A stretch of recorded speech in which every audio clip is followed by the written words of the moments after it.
And a wonderful welcome to the Bar Stewards Inquiry Weekend Podcast, where for you Jumps fans, we've got an absolutely action-packed weekend full of bets, tips, all sorts, previews from Ascot, the Byrne group, Chase there, the London Gold Cup, the feature races there, the Charlie Hall at Wetherby, with the West Yorkshire Hurdle there, and the principal race in Ireland, the Jameson Irish Whiskey. It's not the Ladbrokes Championship. Ladbrokes terrible bookmakers, and always will be the Jameson Irish Whiskey Chase there at 250, heading the feature in Ireland. And with me tonight are fabulous panelists. John Lang of John Joe's Blogspot. Good evening, John. Good evening, Lee. Good evening to you, sir. Cathryn Fry is back. It's so good to hear Cathryn, because obviously I was ill last week. Cathryn, are you good? Yeah, I'm good. Thank you, Lee. Good, thank you. Good stuff. And Andy Richmond is back after chairing last week, and also nailing a winner. You did it on the Sunday in the Old Roan Chase with All Mankind battling off some ungenuine sorts in the closing stages. It was a bit hairy, wasn't it? But he got there in the end. One of the few times I'd like to see Mr. Skelton from the front. I feel like I've been jocked off actually this week. Chopped off out the chair. Like the gate job. Oh, yeah, of course. Yeah. I mean, Andy will be back in the chair as time goes by this winter, as will Cathryn, because Cathryn's due to present some more shows. Cathryn, obviously, media trained, unlike my gin-fueled self. And so I'm sure you want to hear some different voices in the chair from time to time, and we will provide that this winter.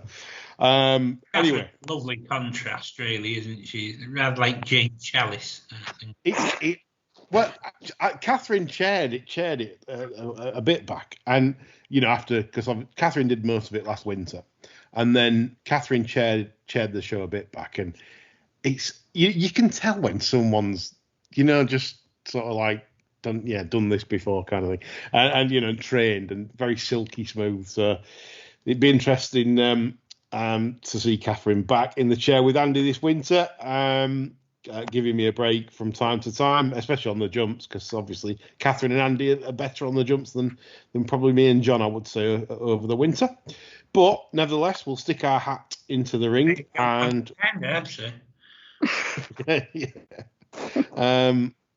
we're going to start with our three best bets of the week. And this is a popular feature of the show because we've turned the show around in terms of just waffling on. And now we get our best three bets in reverse order: 1 point, 2 point, and 3 points for new listeners. And I'm going to start off with John. Yeah. Yes, you first. Your 1 point bet, so your third best bet, John, of Saturday. What is this, please? This won't surprise you. It's over the jumps. Last week already, I was hoping to sneak this in while Cathryn wasn't listening. While she was just finishing off her tea. Apparently, I've been told she's been fed direct from the knife tins of Prince's corned beef sliced by Salt Bay. I tell you where I have to live on the Bar Stewards. Yeah. Oh, yeah. With a bit of gold glitter on. Yeah. I found this on it. Quality. Well, my third best bet of the day is in the 355 at Ascot, and it's a novice hurdler called Peking Rose. I thought this shaped quite well last year in some bumpers with an excellent yard. It's from the family of an old favourite of mine before I had more sense than to follow the jumps, called Rose Ravine. As I say, showed good form in bumpers, won at Carl, ran with credit behind Napper's Hill a couple of times. So that's my best bet. So that's Peking Rose, John's third best bet of the week. He wants you to nick the 3-1 with Bet365 and relieve Denise Coates of her many millions and billions. A Fergal O'Brien runner, Paddy Brennan on board. And that's John's third best bet of the week. 1 point at 3-1. Mr. Richmond, Andy Richmond, beaming after Green Bay's win at Arizona on Thursday. I'd like to know. I'm expecting big things. With Arthur T, mate. Yeah. Big things from you this week. Andy, what is your third best bet of Like Saturday? John, we are going to Ascot. And we are going to the 2:45, which is the 2 mile 1 furlong handicap chase. Should be run at a good pace because Editor de Guy is in it. I think the key to this race is probably last season's, I should say, Red Rum chase from Aintree, where Editor de Guy obviously won that. Sully Doc AA was second. And Ferrero Bamboo was third. Now, it's nearly Venetia time, isn't it, over the old sticks? Always Venetia. Well, I know it's always Venetia time. You and I share a fancy there, I think. So I'll have to be. I do. You're lost in that case, Andy. It's nothing to do with a fancy. Right. Well, there's nothing wrong with a bit of Venetia, but she had to settle for second place in this last year with Iblio. I'm hoping she'll go one better with Ferrero Bamboo this year. He was well beaten for the first 3 starts for this yard, but I think that run in the Red Rum was certainly one that I would want to mark up a little bit. That was a decent run last year. He's £10 better off with Editor de Guy for 8 3/4 lengths. This is a race she's done well in before, and as with Iblio, and I'm hoping she's going to go one better this year. So Ferrero Bamboo, 1 point, hopefully at around 5 to 1. I'm going to be generous here to you because it's available at better odds than 5 to 1 at the moment, I believe. Just checking. Yep. Ferrero Bamboo. I'm going to give you the sixes, Andy, with Denise Coates again. That'd be more than Bet 365 would actually give me. Well, yeah. So 6 to 1 there. Went west several years ago. Absolutely. Everyone's struggling on that front. But 6 to 1, if you've got a Bet 365 account, that's Andy's third best Ferrero Bamboo there in the 2:45, the Byrne Group Handicap Chase. Before I come to Cathryn's third best bet, I'll just chip in with mine, which is in Andy's race, actually going head to head. I'm with Sam Thomas's Grey Diamond from that Red Rum race. My case really is that he's a better horse right-handed. He was edging right at his fences. The time before that, he won at Sandown, beating Dostal Phil. Obviously, Dostal Phil reversed the form. He's £9 better off with Editor de Guy, and Sam Thomas is absolutely flying at the moment, and obviously gets them ready after a break. So with the yard in blistering form, gets them ready back right-handed. I think if he jumps swiftly and gets in an early rhythm, he's going to take a lot of beating. I'm just wondering if Editor de Guy, who's quite weak in the market, as I see this evening, whether he'll be fully tuned up for reappearance. I'm not so sure whether this would be I'm not so sure. I've just got a feeling that maybe it could be Grey Diamond's day tomorrow from the Sam Thomas yard. So that's my third best bet. 1 point win, Grey Diamond at 11 to 2 with Billy Hills. So if you can get that, good luck. Cathryn, your third best bet of the weekend, please. Unbelievably, it's in the same race. Lovely. Sully Doc AA. So obviously won on this card last year. He's gone up from 125 to 147. I think 2 miles is his trip really. So he was beaten by the favourite for this race at Aintree in the Red Rum. I kind of have it in my mind that he might marginally prefer going right-handed, and I think it was a cracking win at Ascot last year. Really seemed to appreciate the course. So he's my third best bet, and I'm going 0.5 points each way. So a little each way pinch there for Cathryn Fry with the JP owned Anthony Honeyball trained Richie McLernan in the saddle. And the odds on offer at the moment, as we record, are a general 7 to 1 available for Cathryn. So 7 to 1 each way, a pleasure for Sully Doc. So 3 of us going against each other in the same race. That was a reverse combination forecast, probably. Yeah, it could be and TriCast, all sorts there. So you can make your mind up there on what you think's the best case made by one of our panelists. We'll move on to our second best bet then. I will kick us off. And we go to the 120 at Wetherby. And I'm very keen on Mr. Poype. The Mr. Poype trained Jerry Kerr Rock, or Rock. Northern accents are never the best to pronounce these. So Jerry Kerr Rock looked, for me, a super chaser in the making when over hurdles last season. I think that he will improve massively for fences. I think his physique tells you that. His form over hurdles, he's pretty rock solid. And in a race here where horses have been generally running well in handicap chases, I don't think there's nothing hidden in this. And I do believe a quality of Jericho Rock, I think, will take this in his stride. I do think he can get to the mid-140s, and I'm excited to see what he can do over the larger obstacles. So for me, this is a perfect starting point. It's the right track. It's the right trip. He will get a bit further. And if you don't, fair enough, if the price collapses by the time you listen to this, don't worry, get yourself on Betfair. I'll guarantee you he'll go bigger in running. He's not the type that's going to win on the Billy Idol. He will take time to get into his stride in the straight. It's not going to look pretty, but I think he'll get the job done and draw away in the closing stages. So he's my 2-point win bet at 4-1 available. That's in the 120 at Wetherby. Jericho Rock or whatever. Cathryn, I'm going to come to you for your second best bet of Saturday. Okay, my second best bet is, it's not actually on Saturday, it's on Sunday. Sorry, that's fine. Throw a curveball in there. It's in the Cork National on Sunday. I've gone for the type of horse that you'd really want for a race like this. Screaming Colours. He's very lightly raced for a 10-year-old. He loves the trip and the ground, loves the marathon trip. He's a proper stayer. He can hit a few, but it's nothing too bad. He's never fallen in his career yet. I'm hoping I'm not putting the kibosh on him there. It should be, I haven't seen any prices for Sunday yet, but I can't imagine him going off favourite. So I think I'll go a point each way.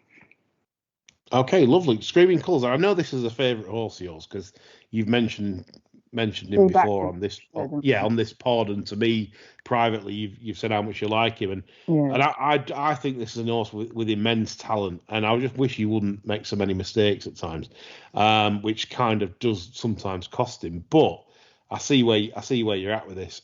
He's 6-1 with William Hill. So, he's 6-1, is he? All right, we'll go 2 points on the nose then. We're on the nose. That's we're on the nose. Yes. No messing about. Let's wipe this this profit.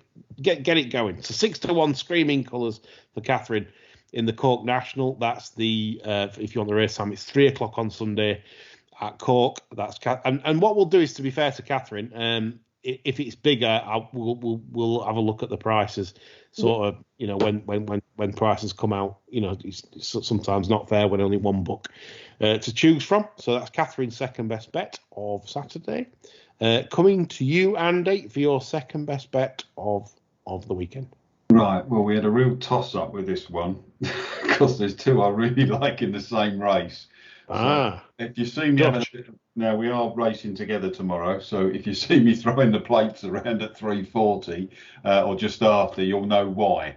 But in the end, I came down narrowly on, I'll tell you the name of the other horse as well, so everyone can have a good laugh when it does beat this one in a photo or something. Half a piece we're going for, bit of Pam Sly.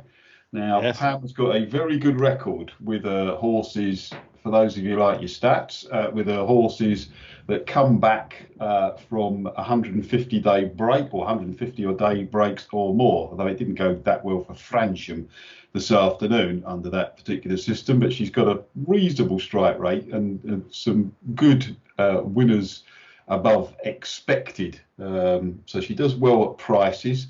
Now, half a piece didn't run particularly well when we last saw him at Sandown. He was well below form. I think he was probably over the top by then, but he has run well and cruised into races at Wetherby on 3 occasions now, trading pretty low. In fact, he traded odds on once and at 2.22 another time, and he also fell at Cheltenham when he looked like he was going to come and win at the last. It was the race where poor Gina Andrews had that horrible fall last year, which put her out for quite some while.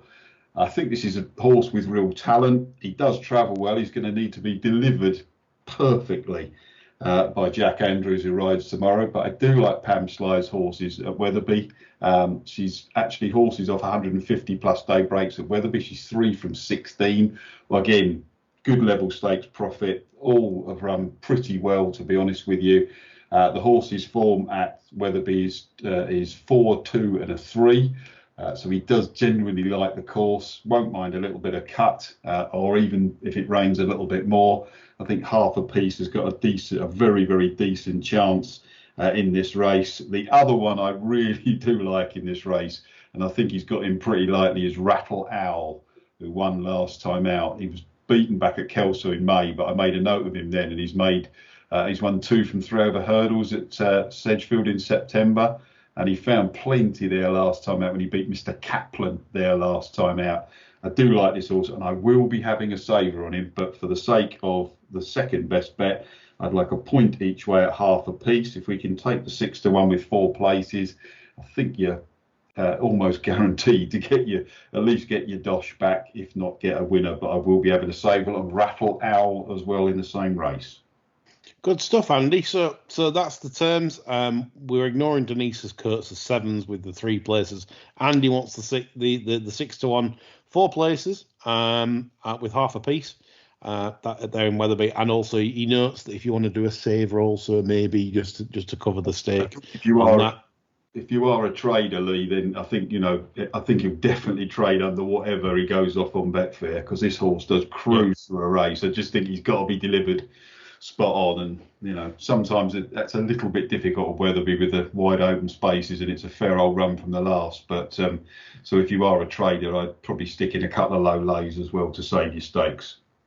Good stuff. So that's Andy's second best bet of the weekend. The race there at Wetherby 340 race. John, your second best bet of the weekend, please. With all this exciting jump racing, I thought I'd better head to Wolverhampton for the second best, and it's in the 6:30 at Wolverhampton, and it's a horse called The Moon's a Balloon of Sir Mark Prescott's. Interesting. This was a bit of a rarity because it was off for all it's worth on debut. Ryan Tate kicked it into the bridle the minute the stalls opened, but unfortunately the fact that it was first time out and green as grass, it sort of took a bit of a step back. Then he chased it into a bit of a blind alley and had the filly going a bit keen. She had to sit where she was because it was the usual Pontefract single file peloton as they ran down the side of the track. There was a killed horse gifted a soft lead, and that one's gone on to place in a listed race afterwards. It's only beaten her 4 lengths or so. This one was running on better than anything at the finish. I think she'll be a lot wiser tomorrow. Got Thrasher Morris on top instead of Ryan, and these look fairly geese-like, to be honest. I think this will probably wipe the floor with these. I love that confidence. So it's a filly by See the Moon out of a Dylan Thomas mare. So should have no problem with the all-weather on the Dylan Thomas side anyways. And one for some art that for Denford Stud that basically looks like, I mean, it was 5 to 1 on debut, John. It looks the type, not like the typical Prescott, let's get handicapped. This is the Prescott, let's go and... This could pop up at St. Cloud in November in a Group 3 or something, I think. Yeah. I mean, it's quite a nice pedigree as well on the dam side. So they'll be very keen with this. With it being stud owned, you can bet your life this will be a Prescott trier. So, John, can I ask, are you going to go winner each way on this? Straight win on the nozzle. And I'm going to get. So it's a 2-point win bet for John at 11 to 2 with Sky Bet if it's still there by the time you listen to it, which it won't be, of course.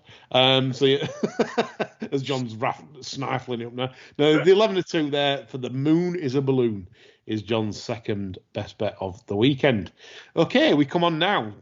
Drum roll time to our best bets of the weekend. This is the one where we're waxing lyrical. So I'm going to come round to Andy first for your best bet. over the weekend? I'm going to go for the London Bateaux Gold Cup and the 320, and I'm going to take on the favourite here, Vindication, although, I mean, he's actually not run this way round since winning this in 2019, despite the fact that he's much better right-handed. He's 7 from 8 right-handed, but he was 2-1 favourite on that occasion off a mark of 151. He's now off 158. I think if you take him 3-1, you would have liked to have seen him run, to be quite honest with you. He seemed to lose a bit of his confidence when he had that fall in the Ladbrokes Trophy, didn't he? Well, it's actually the Hennessy to you and I, and then they ran him over hurdles. There's quite a few dangers in this. The old boy Regal Encore, who's got a fantastic course record. He'll be old enough to buy a drink soon, won't he? Well, yeah. Sojourn is another one who I notice has been nibbled at. He strikes me more as a Welsh national horse. This, giving off a bit of a break. But we are going to go with John Beebe, who I thought ran into another good Kimberley chaser, Happy Go Lucky at Aintree. That was when he was. Then he was second on Grand National Day. Ran pretty well in that. Tom Lacey's horses are going well at the moment. He's run well off a break before. Even if we get a bit more precipitation, that won't really matter. I still think he's actually still pretty well handicapped, to be honest with you. I don't think he's thrown in by any stretch of the imagination, but he does run well. The break will have done him good. He's won off fresh before. I think at around sort of 13-2. I think he's probably a pretty decent bet, actually. A few others in here. Jerry's back you could give a chance to, but I thought John Beebe, if I want to take on the favourite without laying him, I thought John Beebe, if I can get the 13-2 with 4 places each way, was a pretty knocking good bet. So you want the 4 places, Andy, so that so you can get the 13-2. In fact, I mean, we've got to be generous here. I mean, if you've got a Betfair account, strangely, they're 5 places. No, they've just cut. Sorry, no, I'm watching live prices. No, you can get 13-2 is acceptable. 4 places for John Beebe. Yes, you have got that, and that is your. So are you going 1 point each way? Yes. 1.5 points each way on John. 1.5 points. Yes. For the 3 point stake. Yes, that's Andy's best bet there in the 320. Before we come on to mine, Cathryn's and John's, I'd like to plug our new website, which is barstewards.co.uk, an easy one to remember for people like me that are pretty rubbish at remembering anything. And it's got all our profiles on there. And at the moment, there are 2 terrific articles written by John Lang, which honestly I adore the articles. I think they're very, very well written. And check the barstewards.co.uk out. We'll be writing articles on there. There'll be updates on there. There'll be the NAPS league table on there. It'll be full of information and obviously all free. So basically just lob along to barstewards.co.uk and enjoy yourself at the articles that we'll be putting on there in written form. And that's just another string to the bow of the podcast, which I hope you will enjoy. So, right, we'll move on then to our final naps, our best bets this weekend. And I'm going to come to Cathryn for your very best bet, because I'm excited, Cathryn, for your best bet. What is it? Okay, best bet of the day is Thomas Darby at Wetherby.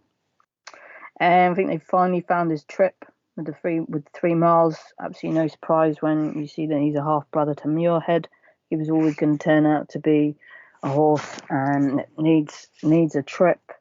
He's had a few problems in his life. He did also at one stage run quite keen with his head in the air. But he's always promised to be a very nice horse, and I think the time has come now that we will see the real Thomas Darby. Cracking run at Aintree, was only about 4 lengths off Time Hill. Sean Bowen in terrific form. The Bowen brothers are such fantastic jockeys, and I'm so glad to see them getting a lot more chances now. Ollie Murphy in great form, and I'm going for the full 3 points win, please. Bang, bang. Thomas Darby there for Cathryn and the West Yorkshire Hurdle. 7-2 available for her 3 points. And hopefully that will do the business in the West Yorkshire Hurdle. Obviously, Paisley Park in contention, Mr. Tommy Tucker and the Mayor of Paul Webber's indefatigable.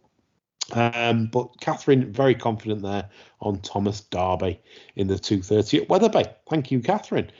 On to John. No, in fact, no, John, I'll save you till last because you'll have a tremendous nap. I know you will. So I'll go. I'll go to my 3-pointer, which is in the 2:10 at Ascot, which is the listed handicap hurdle, and I'm very, very confident here in the Harry Fry trained Boot Hill. This is a handicapping Rick of epic proportions. 135 this horse is rated. I can tell you now, this horse is being trained for the Arkle. He's that good. Now, he's not going to be cherry ripe tomorrow, but does he need to be cherry ripe off 135? You're not training a horse for the Arkle thinking you're not going to win a handicap hurdle off 135. And they really think this is top notch.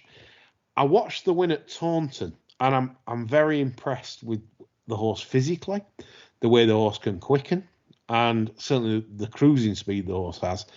And I think he's going to make absolute mincemeat of this race. Like I said, he's not fully wound up. I've got that on good authority. But that really, if he was fully wound up, then he'd be a 4-9 chance to win. He's literally the price to jump round and not get hampered. So it literally is mark of 135. Fill your boots. I do think this horse, he might not look immensely impressive if he isn't fully wound up. But like I say, he is being trained for the Arkle this year, and he goes chasing after this pipe opener. But they're hoping that he will obviously win off 135, which looks very generous indeed. That's my 3-point win bet at 3-1, more or less generally available. Willie Mills, Unibet, Betfred, Betway, whatever. Carry on. So 3-1 generally available. That's Boot Hill. My best bet of the weekend. John, your best bet, please. 258 Newmarket on Sea. With the Moonlight. Has done little wrong. Probably found the ground too lively on debut. Afterwards has gradually got the grip of things, and I thought it was really impressive last time. I think this is a filly with a bit of a future, where I think most of the opposition have their futures firmly behind them. The Kilt has a filly in this. The tail goes round like a propeller. How the hell he's managed to nick 2 races with there, I do not know. This is a really, really ordinary listed race for me, and I think you could probably nearly win this running in the high 80s, but this thing's a little bit better than that, and I think 11-4 is a pretty decent price about it, to be honest. Yeah, very, very square price. So 11-4, John there with the Moonlight. I mean, you impressed. I mean, I agree. To be honest, John, I agree with you on one thing, that I'm surprised how fairly weak this is. Yeah. So 11-4 for John. William Buick in the saddle in the Montrose listed stakes at 258 Newmarket tomorrow. The full 3 points at 11-4 generally available. So hopefully you've filtered that info, and now we're going to look at some television action for the second half of the show. Obviously, I think it's tremendous, chaps, tomorrow. Apart from one thing that's kind of bugging me, that if you look at the Down Royal timing tomorrow, you've got the Champion Chase at 250, which is obviously a brilliant renewal. Really, I like the Jameson renewal, but then 5 minutes before, it's the Byrne Group, Handicap Chase, a feature race at Ascot. You've no time to digest, like a really good race at Ascot, and then you're straight into another. This is the one bad thing about Saturday planning. If they're going to do this, and they're going to have, daft race times like at Newmarket, you'd think they'd work it out and think, right, wouldn't it be nice to get just a little bit further gap. I mean, it's not like it's going dark, at that time at the moment. They could just extend it a little bit. It's odds on to be late off as well, isn't it? Well, it will be, won't it? With jockey club race courses, etc., they're just horrendous with the 2 mile and a furlong. We'll go at the wrong start. I'll think it's 2 miles because they're all chickens. Yeah. So it's just that's the one bugbear I've got. Anyway, we'll get onto the TV action. So we'll start off, I think, at we'll go Wetherby first. And we'll go to the 120. So I'll sit this one out. If anyone's looked at the 120, Andy, Cathryn, John, any thoughts on the 120 at Wetherby? Obviously, my tip is the pipe horse. But... Go and make a cup of tea. Yes, I've got one. Go on. That ran pretty well last time out. Go back and watch the race at Worcester last time out that Corin Cross ran in. Travelled really well into the race. Don't think the thing got home at all. Traded as low as 1.55. There's one over fences and hurdles in Ireland. Slight question mark about the ground if it got a little bit softer. And I do respect your views on the pipe horse, Lee. I think he probably will be a pretty decent horse. But I think if you were looking for one that might trade quite well in the race, especially on your remarks and what you said about the pipe horse, Corin Cross, backing trip. The trip was too far last time. It didn't stay. But if you stop the race at 2 miles 3 last time out, he was certainly the winner. And I think he's about, I'm just having a look to see what price he is on Betfair. I wish they wouldn't shovel these races up here because you about 9 to 1. I mean, he's around sort of, there's not much there at the moment, obviously, but 9.8, 10.5. I'm pretty sure you'll be able to trade that quite effectively because there's a few of these in this race who don't really travel throughout their races. Horses like Tanner Pino, Palexandra will be out the back. Temple Hills can't jump. Road Warrior's probably a little bit overpriced as well in that race. So if you were looking for one to trade in that race, I'd definitely say Corin Cross has got a decent chance, as long as it doesn't go to any slop with Wetherby slinging on the water this week, and then it's rained. But it didn't look too bad there today, but hopefully won't get any overnight. But Corin Cross back at a shorter trip is certainly worth a little pop, a little trade in that race. So Andy, for you Betfair traders, that could be one for you there. Corin Cross trading at a shorter price. I thought times were fairly slow today at Wetherby. I mean, they've given good to soft, good in places, but I'm not so sure about that. I mean, most of the things were double digits slower than standard, 17 to 20 seconds some races. I'm not convinced that. I mean, there is a little bit of rain forecast tomorrow morning, due to be good tomorrow afternoon. But anyway, so Andy is quite keen there on Corin Cross, and he's noted that dropping in trip could trade at short prices. So good stuff there. Cathryn, John, anything else to add for the 120? No. No. John? Nope. No. We move on to the 155, which is the Mares Hurdle. And I did look at this. I thought this was very tricky. One of those races where, this would be my luck in a lottery, like where you get the gun pointed at your head and said, you've got to pick the winner of this. and it's like, and if you don't, this is the race I'd get. And it's like, it'd be my last gin. So yeah, I mean, for me, the race revolves around Marie's Rock, because I think, whether this wind up will work again. Very pleased to see Sean Bowen in the saddle and not Nico. And that could be interesting, Marie's, but only from a very slight interesting point of view. Any views here, chaps, in the mares? Well, the horse might actually settle this time if Sean's on it. And I would reiterate what Cathryn said earlier. It is lovely to see the Barn boys getting, the proper respect I think they deserve, because they're both incredibly good jockeys. I think Sean is incredibly underused, to be honest with you. Lovely lad, and I think he's gives everything a ride. So it'd be interesting to see if Marie's right. I mean, this thing was favourite for the Dawn Run at the festival 2 years ago. Yep. And obviously has only run twice since. It's got a heck of a lot of ground to make up on Miranda from Doncaster. They've tried it in a hood. just needs to settle, doesn't it? I mean, the two obvious ones are Miranda and Molly Ollie's Wishes, but like you, Lee, I don't think it's a race I'd really want to play in. There's far too many question marks in the race. But if Marie's Rock was on her game, I think she'd probably win this, but you couldn't be totally sure, could you? No. That's. I mean, I own the half brother to her indoors. Or it might have been the full brother. In fact, it might have been the full brother to her indoors, and he bled quite a lot. So I'm quite surprised to see her indoors thrive for hurdles. And but yeah, so I'm kind of like tainted on that one because I mean, again, my luck again. I own the rubbish one. Anyway, Cathryn, John, any views on the Mare's Hurdle? No, I just agree with. Sorry, John, you go on. No, crack on, you know. Okay. Literally, I would only just concur with what you guys have said about Marie's Rock, and if she is going to stage a comeback, then tomorrow's the day to do it. Really, I think a whole season will be pinned on tomorrow, but she's got the recent wind up and Sean Bowen on her side, so that's all I was going to say about that. Carry on, John. Yeah.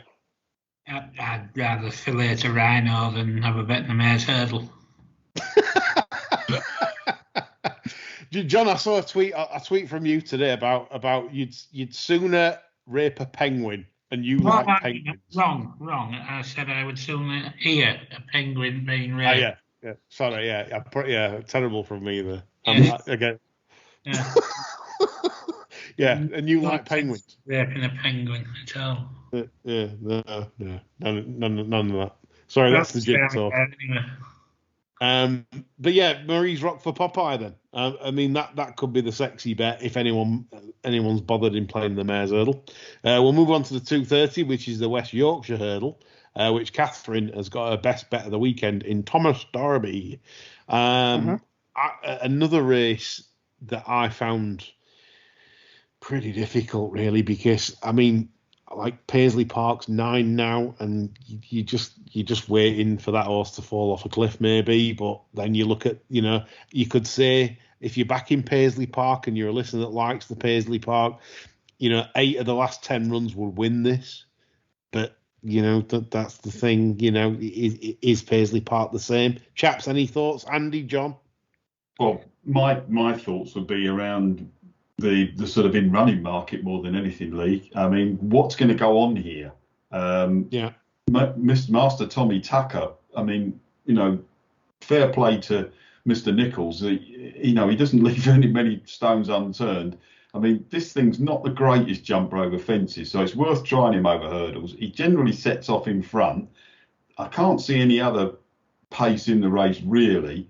I imagine they wouldn't want to make the running with Thomas Derby. Paisley Park, another in-running angle. If you're going to back him, I mean, surely you want to back him in running. I mean, if you look at the profile of several of his last runs, he's always traded bigger in running. There's that, where he dug Aidan Coleman out of a hole at Ascot last year. Even his Stayers Hurdle win, he traded higher in running. I mean, if you do want to back him, I mean, you should be hitting the blue button in running at much bigger prices. I think he's absolutely no value at anything under 5-2 that he is at the moment. And you could say the same about Indefatigable.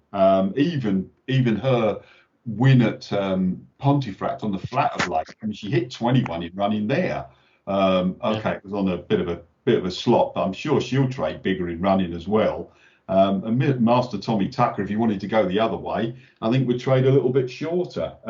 It was Nichols' only entry in this, and I'd imagine they'd want to test the fitness of the others and give it a sort of a bit of a whiz from the front, really. If you look at he's 160 rated over fences.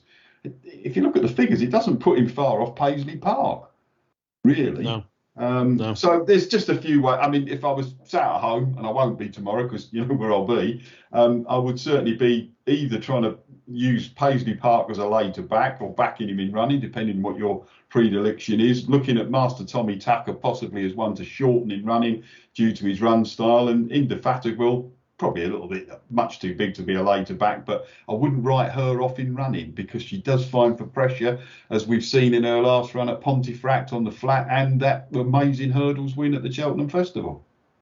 Okie dokie, good stuff, Andy. So some angles there for you folks. Be an interesting race for sure. So we move on to the 305, which is the Charlie Hall. And we've got Surname. It's currently 11-8 favourite to repeat last year's success.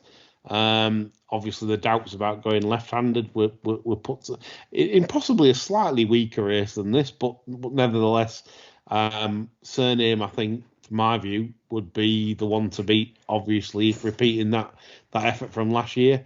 But doubts surrounding his well-being, maybe. Any thoughts on this, chaps?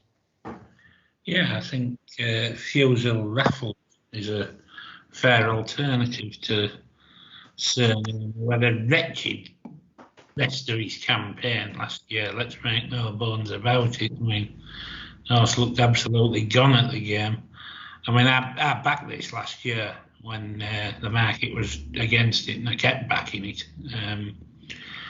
And I thought it came into this off a much better profile than it's coming into it this year. And it was like 9-4 and getting bigger all the time. 11-8, I couldn't entertain it after the way it shaped last year in its last two races. Fusel Raffles comes here fit. Quite a few of them probably won't be their prime targets. I think this is a fair bet, opposing the favourite, I think. Okay, an interesting choice, John. Obviously trying to give £12 to the very smart novice Brave Man's Game. Travelled very well at Newton Abbot and obviously blew up, I think, after travelling too well there. Trip possibly a concern, but yeah, I mean, I get your point with regards to Surname. Any other thoughts, guys, on this? Well, what John says is interesting. It's interesting that they've come here because they had 3 entries this weekend for Fusel Raffles. Could have run him in the 3-mile chase, handicap chase at Ascot, and the Colin Parker. He was entered in that as well. So interesting that they come here. As you say, possibly 3 miles, you don't quite know.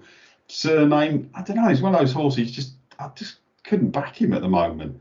Be the first horse since Seymour Business to win this in successive years. And that was way back in about 2000.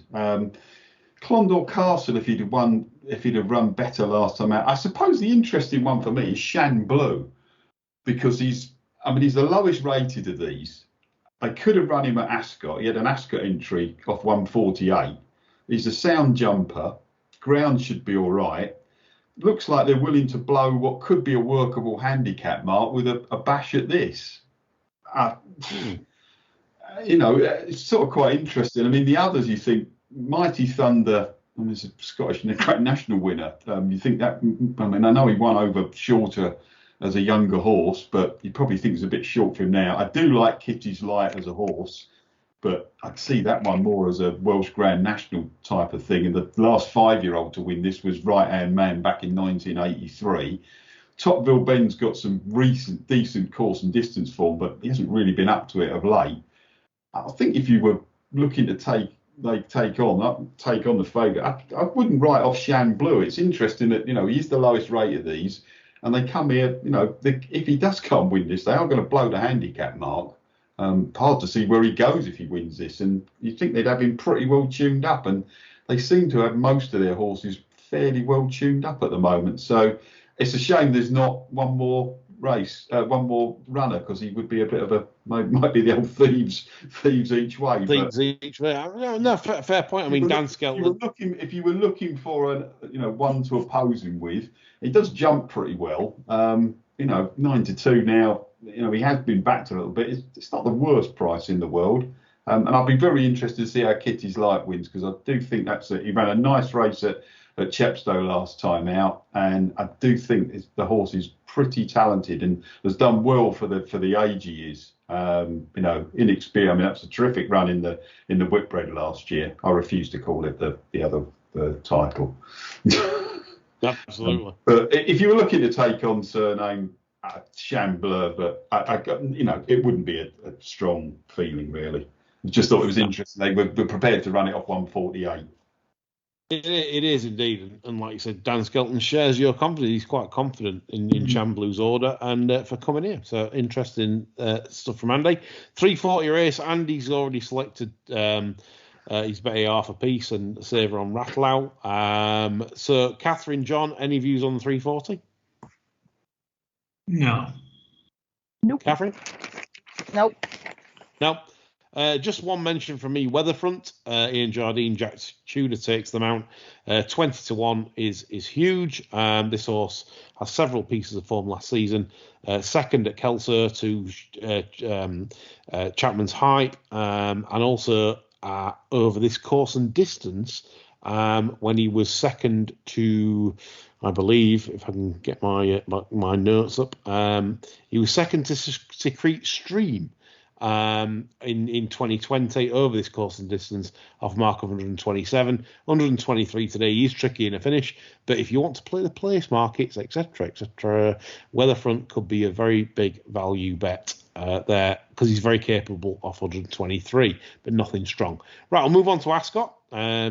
Busy fair there, the 135 race. Kid Commando is 5-2 favourite. Any views here, chaps? Yeah, I think Sam Barton from there I love that, John. I love that. I think Sam Barton will make, and yeah, I mean, basically, only thing I'm worried about is the trip because I think he's literally a 3-miler in the making plus blah de blah, and it worries. It worries me that he come to Ascot first time. Ascot's sharper than what people give it credit for. It's on the inside. So yeah, but Sam Barton, I'm all over. I'm busting to see this horse.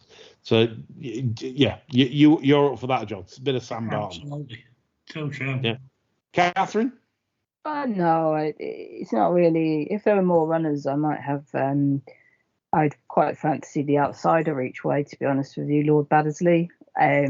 Stable has been in a good bit of early form. His first time heard. He went off way too keen at Warwick, but he did jump well in the main. But yeah, it's probably not a bet for me with the 7 runners. Okie dokie. Andy? I would be rowing in with you boys. Sam Barton, I think he's a terrific horse, but I share your concerns, shall we say, about the trip and the track. And the one thing to say about Ascot, certainly over fences as well. If you get in a little bit of fences are stiff there. And if you get in a bit of a rhythm up front as well, they are quite hard to catch. So I'd rather see. I can understand why they run him over 2-3 first time out. Probably don't want to knock the arse out of the horse. But I do think he could be the best of these in time as well. At least they've managed to get Solo down to a proper handicap mark at last, rather than the ridiculous one he was given first of all. Was it 155 after he won? It was like the second coming, wasn't he? After he'd won the Adonis. Yeah. No. But interesting to see him. But no, Sam Barton, I'm interested to see. I wouldn't back him tomorrow, but because I share your concerns. But I do think long term he could well be the best of these. Good stuff. We move on to the 210, which is my best bet of the weekend. So I'll set this one out. Any thoughts to add on the 210? That's the Bateaux London Handicap Hurdle. Just me bollocks on Boatel now after you. Absolutely. This is the real deal. It's just whether, like I say, is whether he's fit enough. And I genuinely feel that it's a waste of time backing anything else, because if this guy turns up, then it's payday. So yeah, so that's a 210. So at 245, this is the Byrne Group Handicap Chase. Myself, Andy, and Cathryn decided to go head to head in this. John, so I'm leaving this to you. It's a very attractive race, isn't it? I'll probably just be letting the dog in for half an hour, I think. I mean, you could. Do you ever still watch the racing with Stocker, Ginger Hitler, on a Saturday afternoon? I try not to be honest. You could let the dog in and put the Ginger Hitler out. If I had a dog, I could put on the Ginger Hitler like a Doberman or something. I'd be all happy to. Right, so that's summed up there. The 245. Obviously, myself, John, Cathryn, head to head in that, and John's putting the dog out. The 320 is Vindications race. He's current market leader, and he's got his best bet here in John BB. And I'd be interested to know what Cathryn and John think to this. I agree with Andy on John BB. Actually, it's funny. I very nearly put him in mine, but obviously, good job I didn't. Although we do have 3 in 1 race. But yeah, John BB. He's on my he's been in my horses to follow list from last season. Yeah, so John BB for Cathryn and Andy. So that's quite there are premium 2 national hunt judges, folks. So you might want to bear in mind that both share the confidence there in John BB. John, another John. Come on, John. I was actually having a look at an outsider here, Rail Stale. It was a little bit disappointing at Chepstow first time up. It only got beaten. Yeah, I fancied it. We fancied it that day, yeah. Yeah. Only got beat 57. Jockey gets off and says gelding hung right-handed. Well, all right, won't hang right-handed here. It won't be a problem if it does. I don't know. I just thought it might be worth a second chance at enormous odds. Yeah, I mean, obviously we made the case last time that obviously it's taking on King George, stakes runners, and all of a sudden it turns up in a Chepstow handicap. Naturally, it was an amazing ride. Harry Cobden went 47 wide, and then I mean I don't know what it was all about, but like you say, I mean, back after a wind up, Yeah, I mean, like you said, 20-1. Wouldn't be the biggest surprise in the world ever. I mean, like you say, if I fancied it last time out at 7 or 8-1 in a handicap chase, why would you not have another look at 20s? That's a very good point.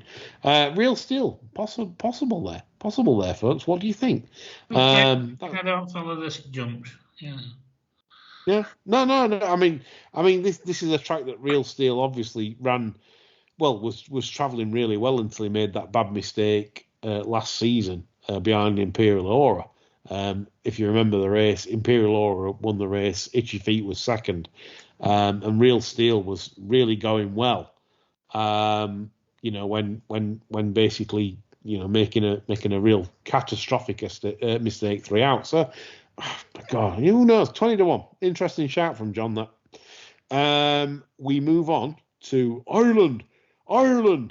250 Down Royal, which is their principal race, and I think it's a fabulous turnout. It's not many runners, but it's a fascinating race because usually in these races you get loads of scrap that's not off or either like shouldn't be there, and yet you're 4 runners here that basically most people could make a case for and probably are one of their favourites.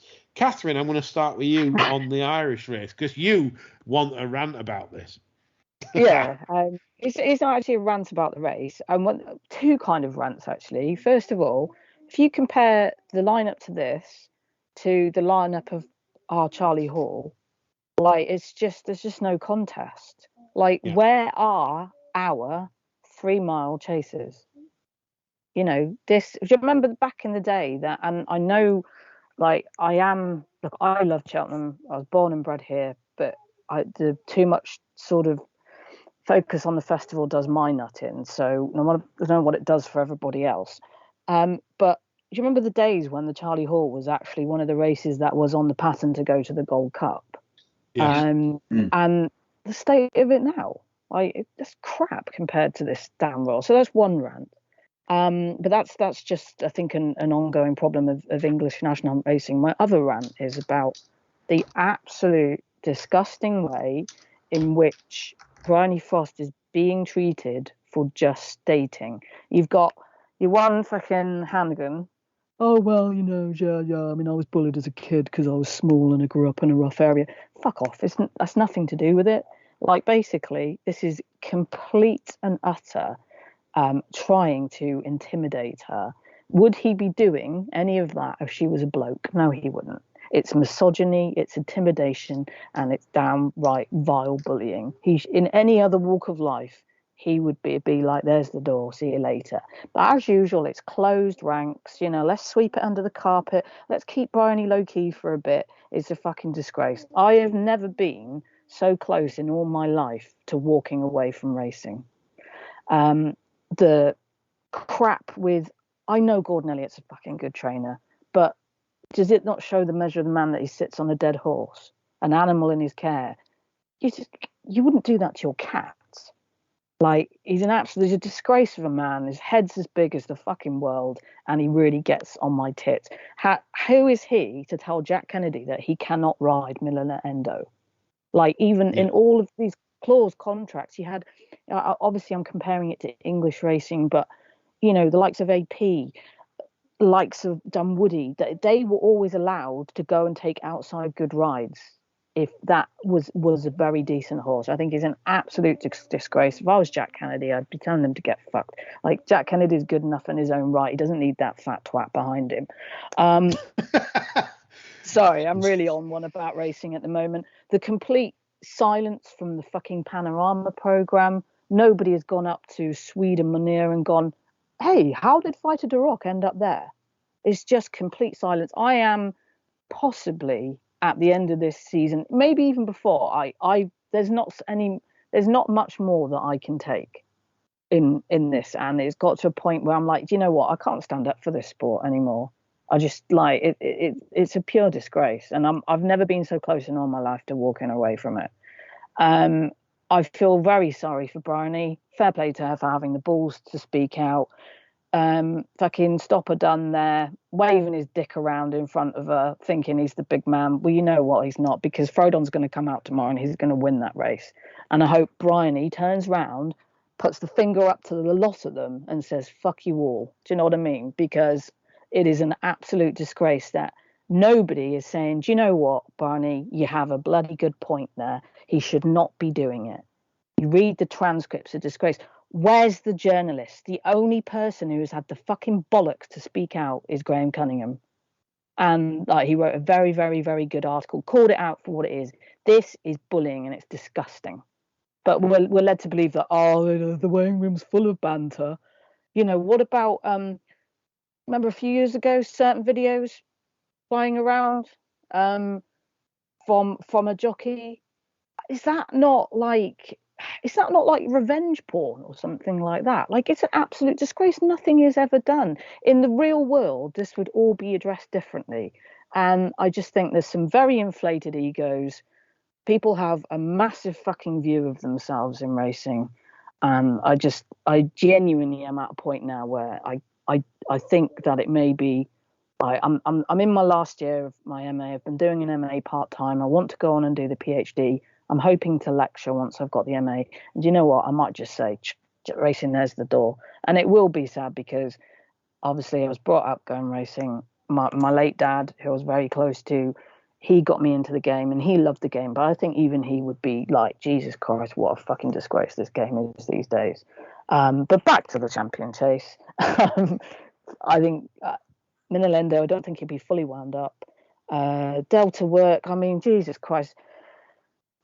Delta Work is a very good horse, but he's obviously got problems. He's got limitations. He's not the second coming. Galvin, I think he's maybe just below the class of this lot. Ravenhill, same applies to him, possibly even a step below Galvin. Frodon, we know what he can do. He's very brave. Gets somewhere with Bryony. She gets him in a lovely rhythm. And I just think Frodon wins tomorrow. And, she's too nice a person, but I'd love her to go, actually, you know what? Fuck the lot of you. Anyway, there endeth my rant, and I'll let you guys carry on. No, I think, do you know what I'm going to do? I'm going to do exactly the same as what I did with John at the weekend after his fabulous rant, after the Gay Kellaway interview on the Sunday sermon, if you haven't listened. I'm going to end it there. That was absolutely sublime, superb. Absolutely great opinion. It doesn't matter if you agree with it, if you don't. That's what we're here for. And that was a fantastic little rant from Cathryn there on the Bryony Frost case. So seriously, really, really good. The state of racing, etc. You can see. No, this is passion. It's passion, and this is what we like. And that was superb. So I'm going to end it there, and we hope Frodon absolutely pisses all over the lot of them.